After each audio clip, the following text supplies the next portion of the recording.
Al finalizar esta clase, en este video, trataremos de describir cuáles son los puntos de una recta de manera algebraica. Trataremos de distinguir qué significan los puntos que verifican una ecuación, en particular la ecuación que vemos ahí, y cómo identificar cómo están posicionados entre sí dos elementos geométricos. ¿De qué elementos geométricos estamos hablando? Estamos hablando de las rectas en R2 y en R3 y en los planos en R3. Comencemos. Nosotros ya sabemos cuáles son las rectas en R2, o al menos tenemos alguna idea. Podemos identificar rectas cuando las graficamos, sabemos cuál es su ordenada al origen, sabemos que frente a una recta tenemos una pendiente,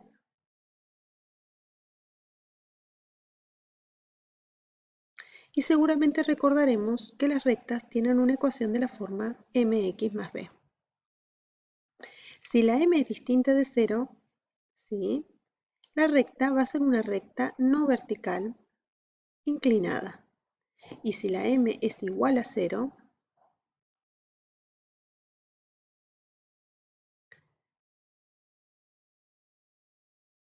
la recta es de la forma y igual a un valor, es una recta horizontal. Pero no son todas las rectas con las que trabajamos.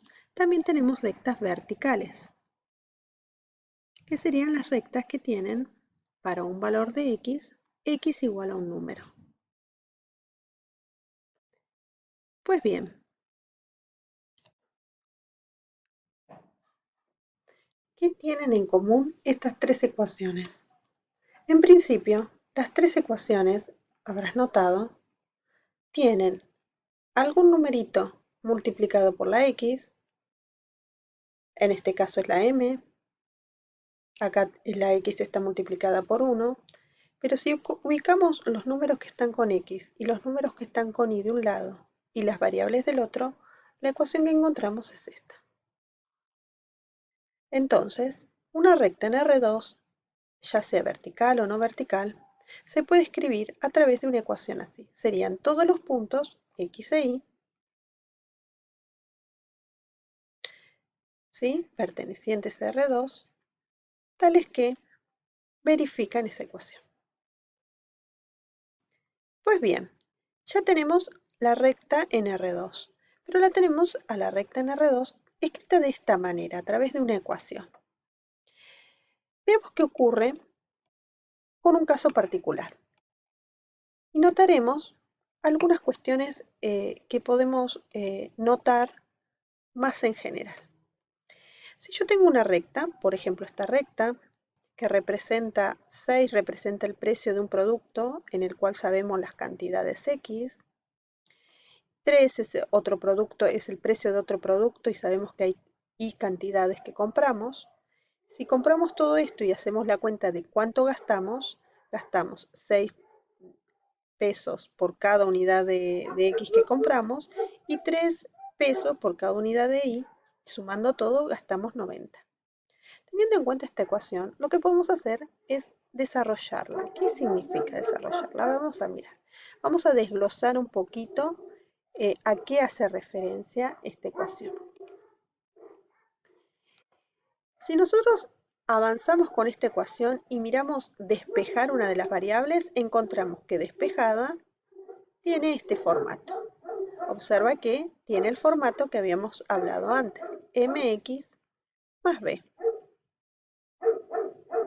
Ahora bien, ¿qué me está diciendo esa ecuación? Me está diciendo que cada vez que ubicas un numerito real, la y la obtenés haciendo este cálculo. Eso es lo que nos vamos a decir qué es lo que pasa con esos puntos. Los puntos x e y son un valor x que ubicamos, algún valor x que quiera, y la y que tenés que poner es justamente esa fórmula. La y la obtenés con esa cuenta. Tenés un formato para escribir tu recta. Sabés qué poner en la x pones una x cualquiera, y en la y pones el cálculo de esta cuenta. Aquí obtuviste un punto que pertenece a tu recta. y estos serían todos los puntos que pertenecen a la recta. Como la x toma valores cualesquiera, uno le puede poner un nombre, le puede poner t, y decir que t es una variable libre, una variable que toma valores reales cualesquiera, y a medida que toma valores reales cualesquiera, puede generarte puntos en tu recta, porque haces la otra cuenta y encontrás la pareja. Por ejemplo, cuando vos le pones t igual a 1, encontraste el punto 1, y ahí haciendo la cuenta, que es menos 2 más 30, T1, 28, es un puntito de la recta. Este lo obtuve evaluando la T. A medida que evalúo la T varias veces, encuentro más puntos de mi recta. Es decir, si mi recta es esta, primero obtengo un punto, obtengo otro para distintos valores de T. Con lo cual, este cálculo representa lo que estoy haciendo con T, ¿sí? Para cada punto de la recta, ¿sí? Representa la tabla de valores, básicamente. Pero notemos algo. Fíjate que esta ecuación la podemos desglosar como una operación entre vectores. ¿Cómo? Bueno, pensemos en los valores que aparecen, o no, en este caso es el 0, y acá aparece el 30, que son términos independientes en esta cuenta. En este caso es 0 y 30. Si yo agrupo esos 0 y 30 por un lado y agrupo lo que esté con t, fíjate que lo que tiene t es el 1 y el menos 2. Con lo cual, si yo desgloso la cuenta de esta manera, obtengo que los puntos de mi recta son una operación entre vectores, entre puntos y vectores. Pues bien, veamos un poquito más esto. ¿Qué significó? Que desde una ecuación obtuve una recta escrita en forma de operaciones con vectores. Esto ocurre más en general y es lo que vamos a estar haciendo acá. ¿Qué está ocurriendo? Si vos desglosás una recta y distinguís un punto, en este caso el punto que distinguimos es el 1, 2, y le sumás a el vector que va a parar hasta ese punto, le sumás el vectorcito rojo, obtenés un primer punto. Este punto es cuando vos le pones a t igual a 1, ¿sí? Si yo le pongo 1 a mi vector, estoy sumando 1 al parámetro, estoy sumando el vector este más este otro y obtengo este primer punto. Si le pongo t igual a 2 al punto original, le tengo que sumar 2 veces el vector rojo, es decir, que voy a ir a parar acá.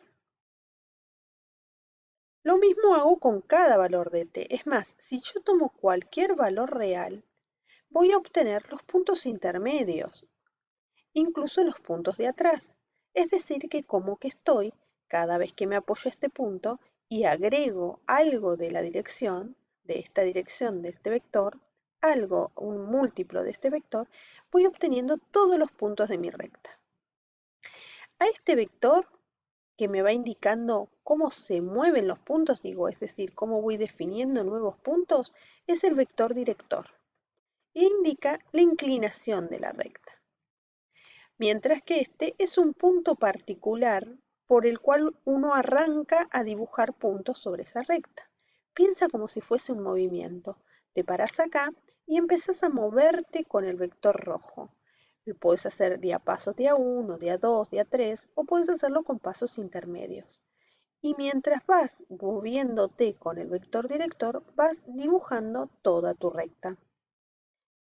Muy bien, ya tenemos qué son las rectas escritas en forma vectorial. Veamos un poquito más. En general, ya sea en R3, tenemos la misma notación. Es decir, vamos a llamar B al vector director, P al punto de paso y con eso construimos una recta. Esto te puede hacer en R2 o en R3 y no va a haber tantos problemas para hacerlo. En R3 es más difícil dibujar. Aquí tienes un ejemplo. Observa que ya tenés cuál es la dirección y cuál es el punto de corte. Entonces, no haces más que poner que tu recta, ¿sí? Los puntos de tu recta se construyen como ubicarte en el punto 200 y moverte multiplicando al vector director por distintos valores de lambda. Moviéndote desde ese punto de paso con distintos valores de lambda, te vas moviendo a través de la recta. Todo punto de tu recta entonces se escribe de esta manera. Si desglosamos coordenada a coordenada lo que está ocurriendo, notamos que a 2 le tengo que sumar una vez lambda, al 0 le tengo que sumar 2 veces lambda, cuando hago la coordenada ahí, y a 0 le tenés que sumar la coordenada 3 lambda en la coordenada z, ¿sí? 3 lambda por la coordenada z. O sea que tenemos este desglose. Esto es la recta desglosada. Las rectas en general se le pone L de line y se desglosan coordenada a coordenada. Entonces puedes obtener la recta y las ecuaciones paramétricas de esas rectas desglosando coordenada a coordenada. Muy bien, avancemos un poco más. Ya tenemos cómo son las rectas, con lo cual ya podemos decir que si decimos que dos rectas son paralelas y vemos cuál es el punto de paso de una, el punto del paso de la otra, vemos quiénes son sus vectores, el vector de una recta comparado con el vector de la otra recta tuvieron que haber sido paralelos. Esta es la manera de darse cuenta que dos rectas son paralelas, porque una y la otra tienen en sus vectores directores múltiplos. Pongamos un ejemplo rápido. Por ejemplo, una recta que está escrita como lambda por 1, 2, 3 más un punto de paso y la comparo con otra recta. Cuando tengo que comparar la otra recta, si yo ya sé que son paralelas, la dirección no puede ser cualquiera, tiene que ser en todo caso un múltiplo, 2, 4, 6, más un punto de paso cualesquiera. Entonces, esto ya te asegura que las dos rectas son paralelas. ¿Por qué? Porque este vector es un múltiplo del otro. Muy bien, ¿pero esa es la única manera de construirte rectas nuevas? ¿Buscando una paralela? Bueno, podemos hacer más. Por ejemplo, si tengo dos rectas perpendiculares, podríamos hacer lo mismo. Los vectores directores deberían ser perpendiculares. Es decir, si yo tengo este vector, esta recta con este vector y esta recta con el otro vector, para que los vectores sean perpendiculares, tienen que pasar que el producto interno me dé 0. Con esto me aseguro que los vectores son perpendiculares. Podrían pasar por distintos puntos, podrían cortarse o no cortarse. Pues bien, ¿qué pasa si continúo un poquito más? Por ejemplo, si pido una recta paramétrica y la puedo escribir de distintas maneras. Es decir, son dos rectas coincidentes. Para que dos rectas coincidan tienen que compartir dos puntos entre ellas.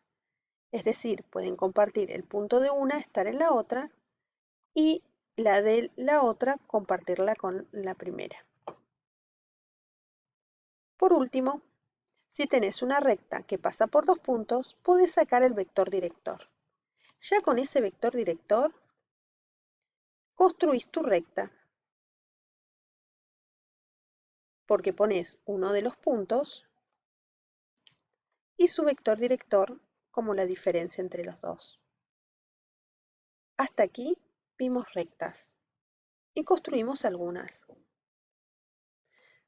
Bien, ¿qué pasa si en vez de utilizar dos vectores en vez de utilizar un solo vector, utilizamos dos vectores para recorrer el espacio. Es decir, nos paramos en un punto P y nos movemos ya sea por un vector B, pero también con un vector W, que no sean paralelos entre sí.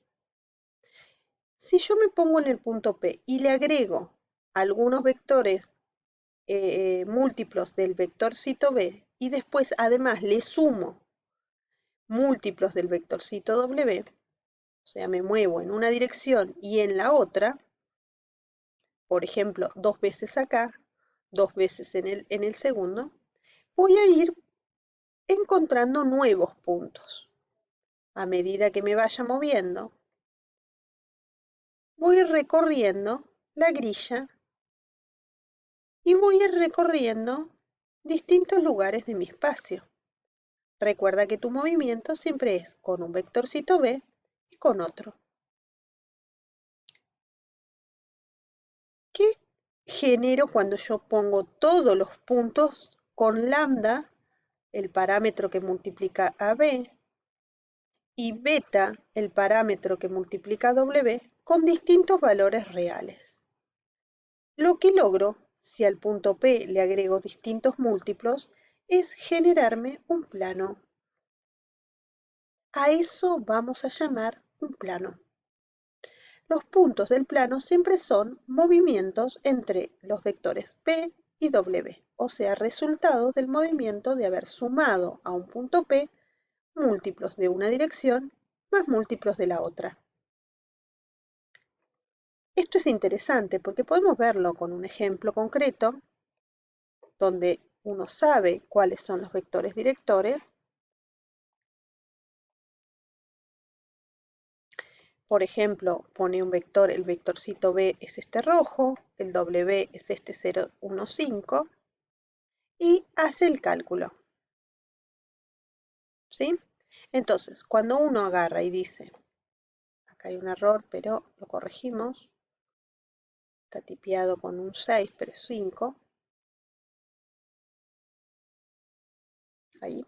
Entonces, si yo hago este cálculo, ¿sí? Pongo el primer punto, el vectorcito B multiplicado por lambda, más el vectorcito W multiplicado por beta, y hago coordenada a coordenada lo que ocurrió, es decir, hago la cuenta, 3, ¿sí? 3 más lambda por 1 más beta por 0. En la otra coordenada hago lo mismo, 1 más 2 lambda, coordenada a coordenada, como ya sabíamos, 1 más 2 lambda más una beta, y hago lo mismo con la última coordenada, 3 más 3 lambda más 5 beta, obtengo lo que ocurre en cada coordenada. Lo podemos desglosar. Es decir, obtuvimos la forma vectorial y paramétrica de mi plano. Ahora bien, esta es una manera de escribir el plano, que tiene que ver con este dibujo, donde a partir de un punto voy moviéndome con dos direcciones. Observa que si sabes cuáles son los puntos P, Q y R, puedes obtener qué vectores corresponden a tu forma vectorial. Entonces, lo que obtuvimos es lo siguiente. Por un lado, el plano puede tener distintas ecuaciones paramétricas porque podemos cambiar los vectores por vectores un poco más largos, un poco más chicos, múltiplos de los que ya tenemos, y puntos y diferentes puntos. Vamos a poder recorrer el mismo plano con distintos vectores y con distintos puntos, pero por ahí estamos recorriendo la misma superficie. El plano pi, al tener un punto y tener dos vectores que son paralelos al plano, con esos vectores puedo construir otros objetos, o nuevos planos que son paralelos a este, o nuevas rectas que sean paralelas a esta. Pero más aún, cuando tenés tres puntos, P, Q y R, lo que podés hacer, si esos tres puntos no están alineados, es encontrar los vectores directores. Recuerda este gráfico. Si te dan los tres puntos, el P, el Q y el R, Haciendo la diferencia entre P y Q y la diferencia entre P y R, obtenés los vectores V y W de tu ecuación. Es lo que vemos acá, en esta última ecuación. Pero manejar estos planos a través de la forma paramétrica a veces genera mucho cálculo algebraico innecesario. ¿Podemos abreviar un poco estos cálculos? Sí, efectivamente, vamos a ver otra manera de escribir el mismo plano, otra ecuación que no tenga parámetros, es decir, la forma implícita. La forma implícita se basa en encontrar, dado dos vectores b, el b y el w, que son tus direcciones, encontrar un nuevo vector que es la normal. Ya lo sabes calcular, un vector que es perpendicular a los dos vectores directores, lo vamos a denominar normal, se genera con el producto vectorial entre los vectores b y w. Si haces ese cálculo, obtienes un vector que es perpendicular a la superficie. Ahora bien, ubiquemos un punto cualquiera, un punto X igual a X y Z, cualquiera, un punto en el plano. Si tenés el punto en el plano, lo podemos ubicar un poquito más. Vamos a ubicar de este lado, así se puede visualizar. Un punto en el plano, ¿sí? X. Con ese X vos podés obtener un nuevo vector. Este vector estaría apoyado en tu plano, ¿sí? Si el X y el P son dos puntos de tu plano. Entonces, este nuevo vector estaría sobre la superficie o con la misma inclinación que el plano, paralelo al plano, y es el vectorcito que va desde P a Q. Ahora notemos que como está apoyado sobre el plano, es perpendicular a la normal. ¿Qué significa eso? Como es perpendicular, lo que podemos hacer es lo siguiente.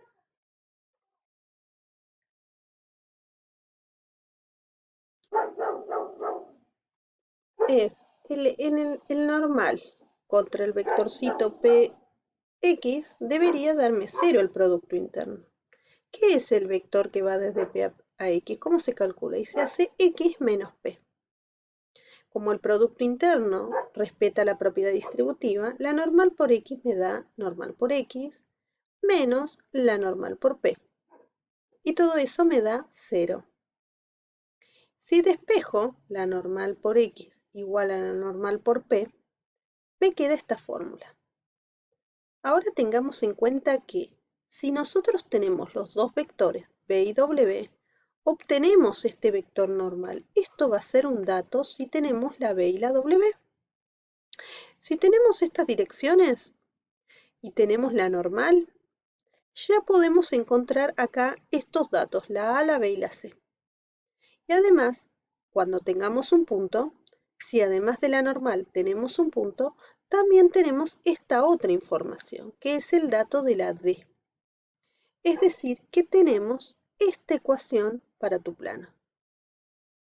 Veámoslo con un ejemplo concreto para poder encontrar, ver cómo funciona esta fórmula, que realmente es mucho más fácil de manipular. Supongamos que tenemos el ejemplo 5. ¿Sí? El ejemplo 5, vos podés. Retrocedamos un poco. Teníamos los vectores 1, 2, 3 y el W0, 1, 5. Calculando la normal, ¿recuerdas cómo lo hacíamos? Lo que hacíamos era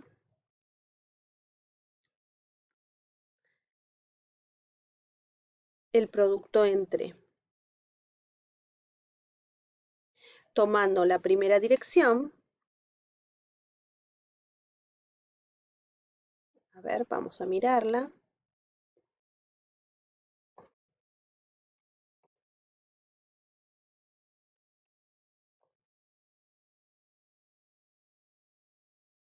la primera dirección, que era la 1, 2, 3, y la segunda dirección, que es la 0, 1, 5, si hacemos este producto, obtenemos el producto vectorial, puedes hacer el cálculo y con eso obtener el producto, el resultado de la normal. ¿Qué vas a obtener?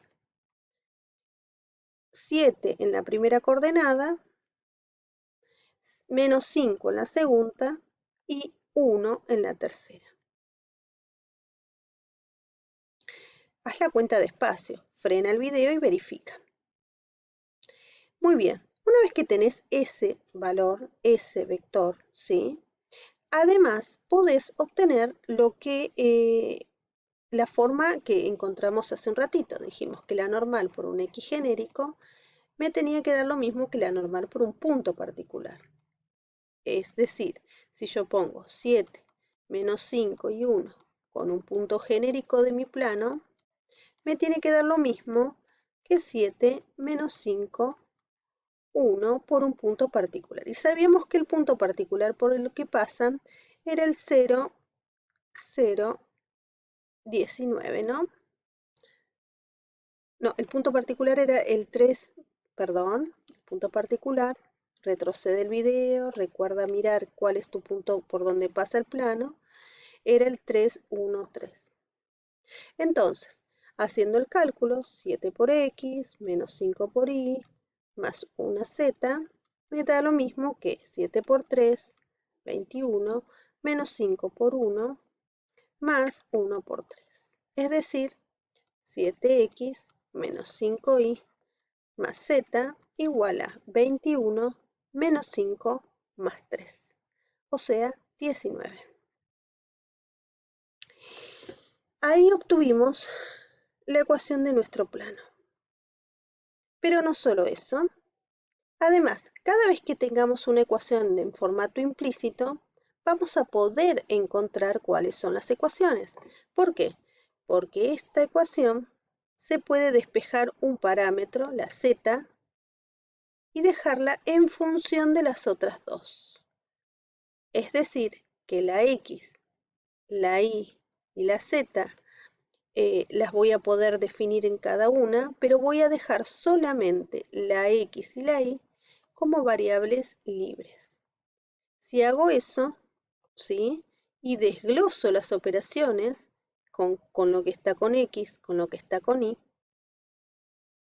encuentro que si llamo a la x el parámetro libre le pongo lambda y a la y beta, la forma vectorial de esa recta, de ese plano, perdón. Entonces, todo plano que esté escrito en forma implícita se puede escribir en forma vectorial, y todo plano que está en forma vectorial a través de la normal se puede escribir en forma implícita. Con lo cual, si sabes cuál es la normal de un plano, puedes construir, por ejemplo, dos planos paralelos, ¿sí? Dos planos paralelos, ¿sí? Que esos dos planos paralelos, sus vectores normales son múltiplos, porque son paralelos. Si los planos fuesen perpendiculares, las normales de esos planos tienen que darte perpendicular. Es decir, que el producto escalar te tiene que dar 0. Y si en vez de tener dos planos tenés un plano y una recta, y sabes que la recta es perpendicular al plano, la normal es paralela al vector director de tu recta. Entonces, con estas comparaciones vas a poder reconocer, identificando cuál es la normal de tu plano. Por ejemplo, en este caso la normal es esta, y comparando con los objetos característicos del otro elemento, ¿sí? Del otro objeto, vas a poder decir si es perpendicular, paralelo o si están ubicados la recta perpendicular al plano. Te invito a hacer algunos ejercicios de planos con esta información y discutirla en clase. Hasta luego.